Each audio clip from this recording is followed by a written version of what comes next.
Hi, today I'm going to be spotlighting a brush that is underrated and overlooked a lot of the time, and I say that because I did it myself for months. It was sitting on my desk and I didn't use it for the longest time, but now it is one of my favorites and I'm going to explain why right now. This is the blend brush, you guys. It is so versatile, and my favorite thing about the blend brush is the natural flawless airbrushed finish that it gives you.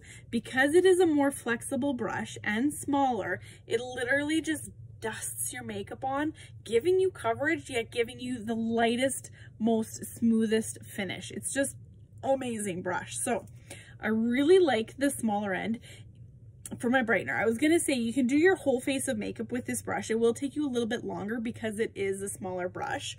I tend to put my mane and my contour on with a bigger brush, but I love this smaller end for my brightener. I literally just tap it in and brush it on so lightly. I'm not putting a whole lot on now because I do have some on, but I just wanted to show you how the small end can literally just dust on your brightener. So if you want touch-ups during the day too, it puts it on so smooth and flawlessly, you guys.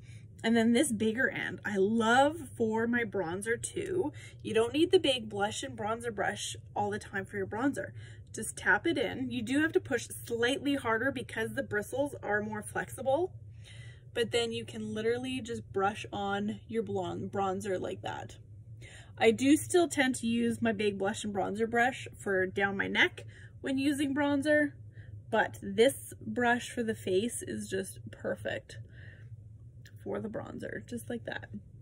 And then, you guys, my absolute favorite purpose for this is for the lip and cheek color and the illuminator. So I am tapping into Scarlet right now, this one, ever so slightly, and up on the cheeks.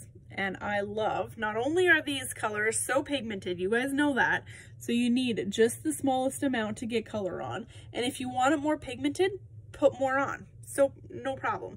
It looks crazy dark, but you can get it really that light. So you just have a pretty little pink on the cheeks like that. It doesn't need to be this dark. If you want it that dark, just put more on.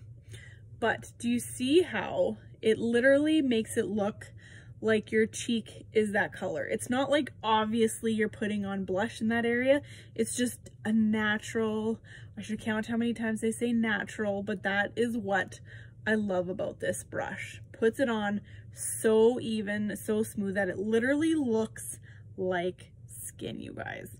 And then the illuminator, the same thing, same end. Let's do Honey. That is one of my new favorite illuminators. You can tap it in ever so lightly. You can use either and for your illuminator too if you want, and it just adds that little extra shine to the cheeks, and it puts it on so light.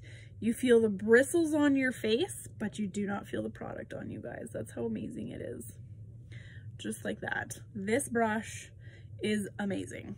And for mature skin, especially when you have mature skin, you want to put as little product on your face as possible so you can avoid creasing. If you notice that it is settling in your fine lines and wrinkles, you have on too much. So having light brushes like this really helps make sure you don't get too much product on. But that is also why I recommend the Perfector sponge, because this will pull off any extra product as well. And I've chatted about him before. And then of course, I like a little illuminator on the lips, just like that. But I needed to tell you guys about the blend brush. It is a rediscovered brush for me. So many people don't realize the power of it. I do now, so I'm spreading the word. If you have any questions about any of the other brushes, don't hesitate to reach out.